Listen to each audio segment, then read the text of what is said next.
Splinter, this is the ex-Ivanhoe team. They didn't make it in the last wars because they were underweight, but they're back for more vengeance. Padded yourselves out a bit, haven't you? Yes, yeah, and it's a lot faster this war. Yeah. Excellent. They're a sort of scooper and then a crusher to give you a lovely cuddle if you're not looking.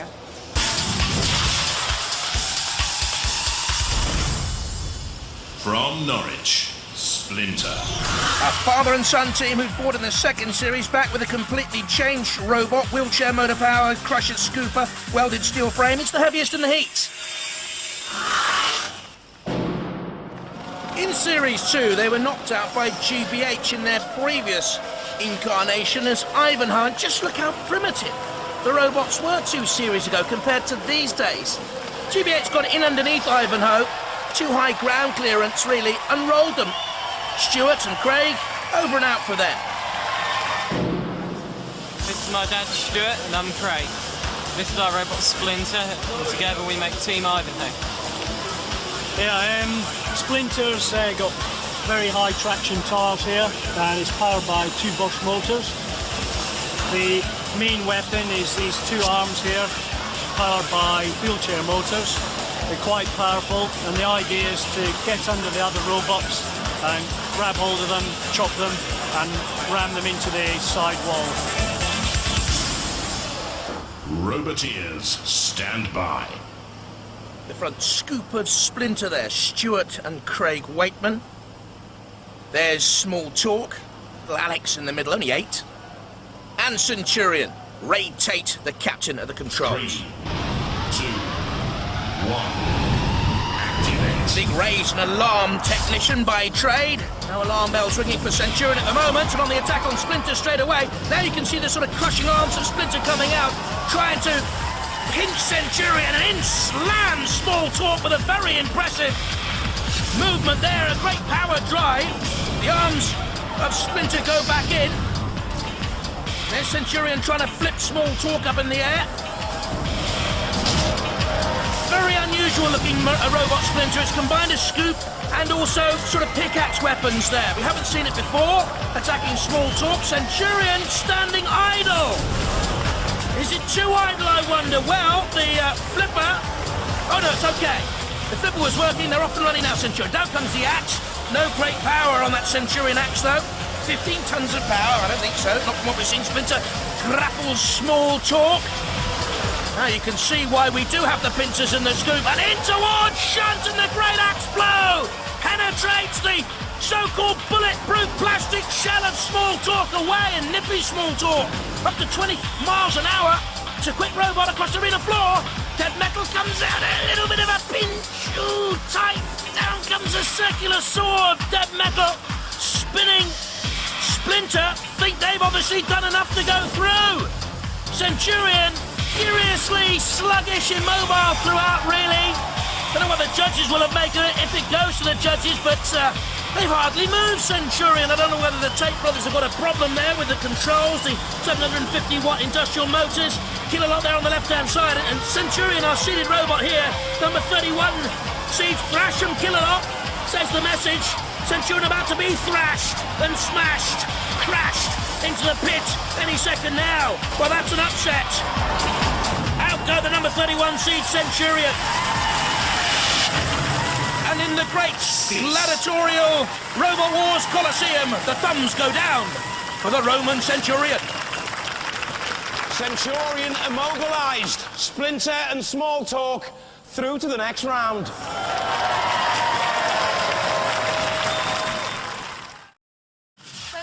To conspire with now, is there? Ooh, it's a head-to-head. Are you tense? Yeah, a bit. A bit. You're all driving? Yeah. In control? Yeah, fairly. Yeah. Dad's doing the weapons. What are you going to do to your opponents? Hopefully smash into them and knock him over. Excuse me, gents. Smack him against the side. Start. Can you go upstairs to your driving? It's all starting. Straight through. Yeah. On your marks.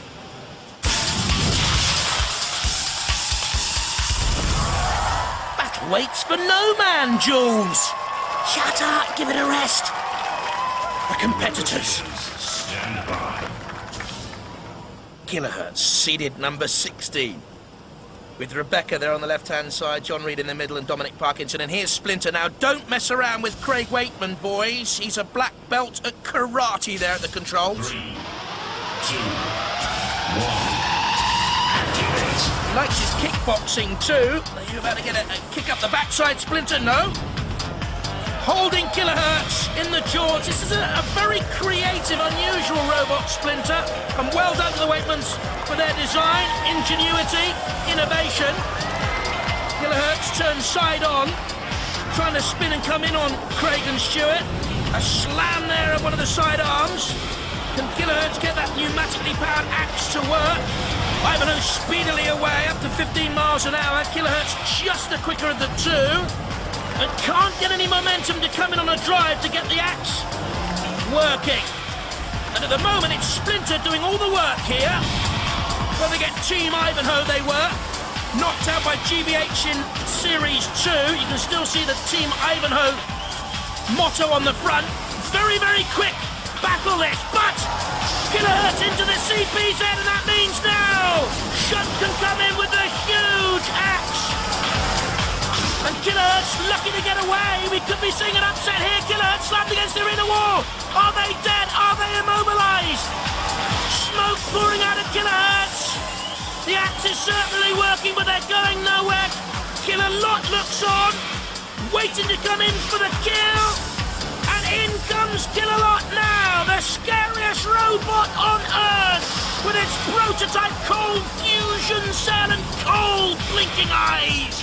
And Killerhurtz is in his web, and the Sergeant's flamethrower as well licks out onto the polycarbonate shell of Killerhurtz.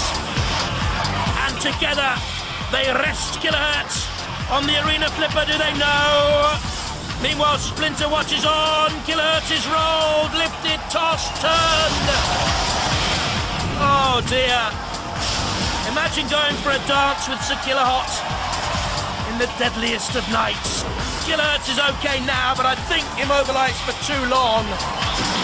I don't think they're worthy competitors for Splinter. It's Splinter who will go through. They didn't need any help from any of their friends there. What an amazing battle! But Killerhurtz was immobilised for more than 30 seconds. Splinter are the victors! The Splinter crowd, you've knocked out a seed? Yeah, it's good, isn't it? How did that feel? Great. You took a bit of damage on your robot, though. Yeah. I mean, that sort of shovel at the front's all mangled to pieces, isn't it? When we get back in the pit, we'll heat it up and it just moulds back into place. So you'll be ready for the next round? Yeah, definitely. Well, you're through to the next round. Ladies and gentlemen, round of applause for Splinter!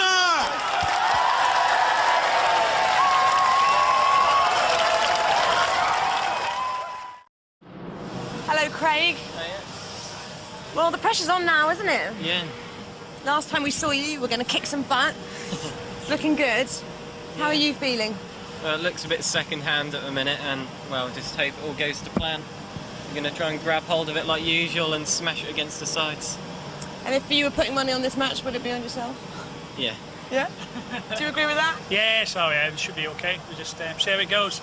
It's the finals, it's tough, isn't it? It's been a good few battles to get here. Yes, yeah, it's been a bit of a struggle, but the robot's holding out all right. No mechanical failure, so see how it goes. Don't speak too soon, eh?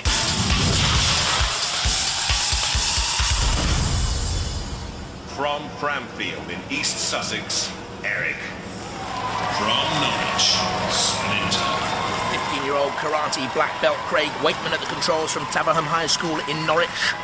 And there's Eric, Mike Hamilton at the controls, a kitchen designer. Roboteers, stand by. Splinter, the favourite certainly, heavier. Craig there and Stuart and Eric. 2-metre turning circle. Mike's going to have to be sharp on those controls. 3, 2, 1. Activate. Flipper of Eric. Hydraulic lifting jaw, which can crush. And we've got the wheelchair motor-powered claws on the front of Splinter and also the scoop. Useful combination. Unusual too. Till the back's away. Bit of a tentative start to the heat final for a place in our second semi-final. Eric, the front lifting mechanism a little bit slow, mistimed as it came in to meet Splinter.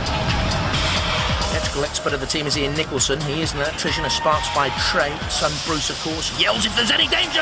And there is for Eric now in the CPZ from Shunt. And the big axe, the bulldozer, and the front scoop of Shunt, the scoop of Splinter. They're trying to get Eric up and out of the arena, I think. They're combining in there well.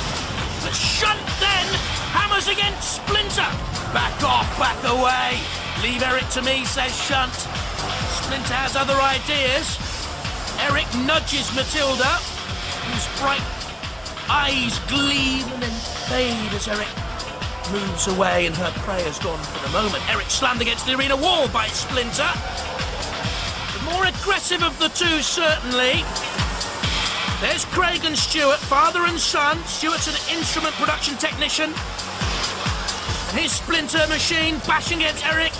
Eric squeezed against the arena sidewall, gets out. Ooh, for a minute there I thought one of Splinter's arms, claws if you like, have been buckled backwards, but they're okay. It's a very unusual robot and a very effective robot so far. Great innovation in these robots in this series. Splinter up on his side, crashes down. Eric, of course, we know has a Sreemec. All eyes on Craig and Stuart, though, in the control box of Splinter. Eric flicks Splinter, not over yet. 80.6 kilos Splinter. Moves forward with a scoop. Can't get underneath Eric. 10mm ground clearance under Eric. Very low. Good design. You can see there the sort of fringe, the skirt, if you like. Time is ticking away. Judges will make their decision on style, control, damage and aggression any second now. Well, it was quite tentative, I thought. Thoughtful. Very close.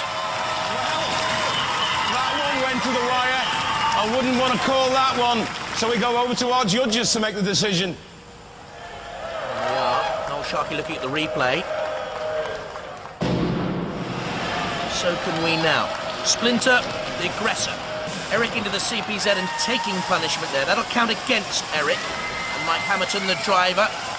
Splinter using the crushing arms. Once, twice, thrice. All the punishment going Eric's way now at this stage. Getting away. Once more slammed against the arena wall. For me, it has to be Splinter, I have to say. Although Eric came back on the attack there. Will gain points back, rocking Splinter. But Eric had a problem throughout. No right-wheel drive, we heard from the house robots early on. That could have counted against him overall. For me, it's Splinter. Nervous? Yeah. So am I. What about you? Frightened? Tense? Well, we're waiting for the judge's decision. It's just come through. He's gone for Splinter! Yes! It was very close, wasn't it? Yeah, really. Do you think he was going to have you over at one stage? Yeah, we did, yeah. Does that shovel thing do anything, really? No, it's purely a scoop, Yeah. just to get under him. So you've really got to avoid the weapon. So is that what you were trying to do, trying to avoid his weapon? Yeah, Craig was a bit wriggly, but I think that was good driving, really. A wriggly little character. But never mind, you're in the series semi-finals. Yeah. You excited? Yes. Yeah, can't You wait. go all the way? Hope so. Hope so, yeah. You're just in it for a good time, though, aren't you? Oh, yes. Yeah. Ladies and gentlemen, please, let's hear it for Splinter. Well, it's the Splinter team who probably have the least favourable draw. How are you feeling about it? Yeah, a little bit worrying getting picked to fight against Hypno-Disc, but we'll see how we go. Now that looks quite flimsy. Is that a good thing, perhaps? Yeah, I think it probably is. At least it'll give. If the disc come round, it won't rip it off. Hopefully it'll just push it out of the way. Now, what are you made of? Because that's always pretty key when it comes to Hypno-Disc. Yes, it's aluminium checker plate. Not very strong against his disc, but we have got a good air gap all the way around. So it's going to be a bit of space before we Yes, get to that's anything right. crucial, so you'll keep moving, we hope. Yep, hopefully. Now, let's talk tactics. Craig, you're the driver. Yeah. Right at the beginning, we're just going to charge straight at them, and then hopefully do lots of spinning. And if we go the same way as their discs going, they should hopefully brush off rather than cut through us. And you're going to make that original charge Yeah, because straight at it them. takes some time to get revving, doesn't it? Yeah. Straight at them and then push them into the house robots. Hopefully, yeah. And then down the pit. We shall see.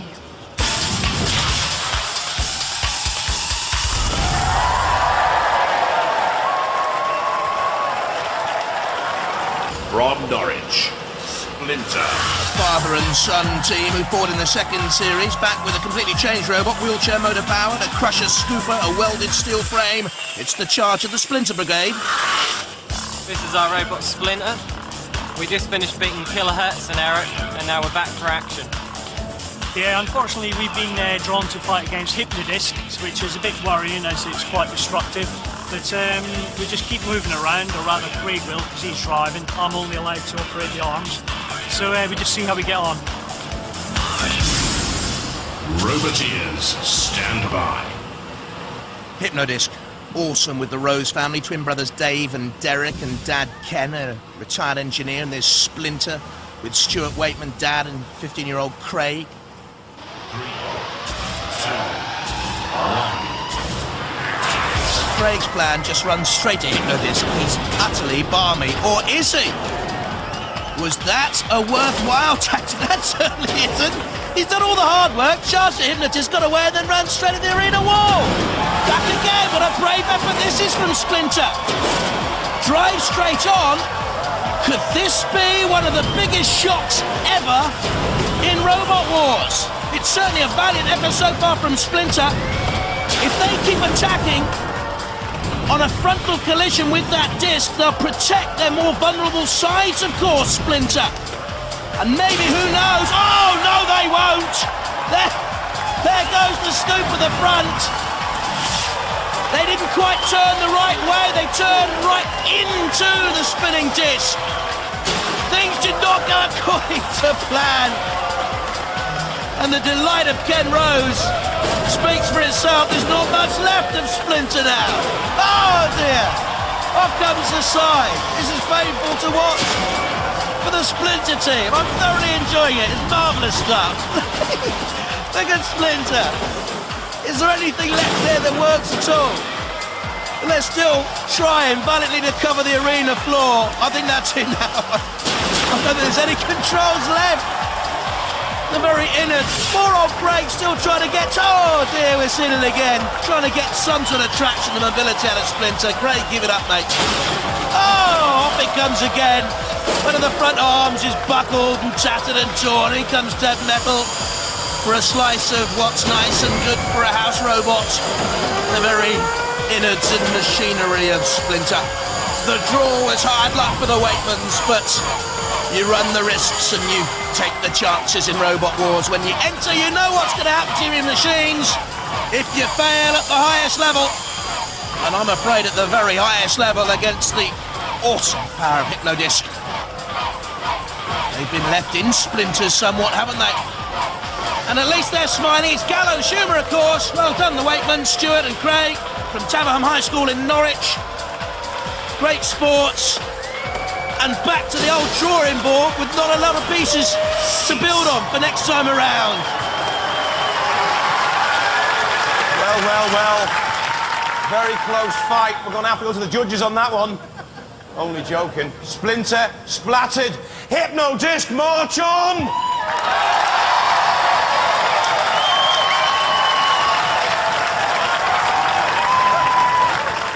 Well, Splinter by name and splintered by nature. Yeah. That was just total destruction, wasn't it? Yeah, really bad. I mean, how much time have you and money have you invested in No, that it's robot? about 3 or 4 months, about £500, I suppose. Yep. Hopefully we'll be able to salvage a few of the bits. We were going to build another one anyway. How did you feel when you got drawn up against Hypno-Disc? I mean, did you think you had a chance? Well, a little bit of a chance there if we could keep behind it, but obviously we didn't. It's just, I mean, it's wrecked, isn't it? Yeah. It's in pieces. Are you gutted? Yeah, extremely. Yeah. Well, you're going to build another one, aren't you? Yeah, and they helped us take it to bits as well. They'll help you take it to bits, so they'll probably send you a bill for that, Yeah, actually. yeah. And you're going to build another one, you're going to be bigger, badder and stronger next time round, aren't you? Yeah. All right, guys, don't be too upset.